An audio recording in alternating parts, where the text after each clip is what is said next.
மதுரை அலங்காநல்லூர் ஜல்லிக்கட்டு நிகழ்ச்சியை காண துணை முதலமைச்சர் உதயநிதி ஸ்டாலினுடன் அவரது மகன் இன்பநிதி மற்றும் அவரது நண்பர்கள் சென்றுள்ளனர். இன்பநிதியை வரவேற்பதற்காக கால் கடுக்க நின்று அமைச்சர் PTR பழனிவேல் தியாகராஜன் மற்றும் திமுக நிர்வாகிகள் வரவேற்று உள்ளனர். மேடைக்கு மேடை சுயமரியாதை பேசிவிட்டு சுயமரியாதை என்றால் என்னவென்றே தெரியாத திமுகவினர் எப்படியோ போகட்டும்.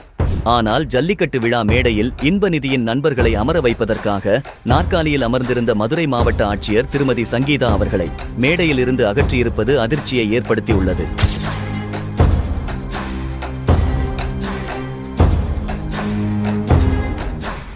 இதற்கு கடும் கண்டனம் தெரிவித்துள்ள தலைவர் திரு அண்ணாமலை அவர்கள், முதலமைச்சர் குடும்பத்துக்கு சேவகம் செய்வதற்காகவே இருக்கும் அமைச்சர்கள் மேடையில் இருக்கையில் பெண் அரசு அதிகாரியை ஏன் அவமானப்படுத்துகிறீர்கள்? துணை முதலமைச்சர் உதயநிதிக்கு 2011 தேர்தல் முடிவுகளும் அதற்கு பின் வந்த 10 ஆண்டுகளும் நினைவிருக்கட்டும்.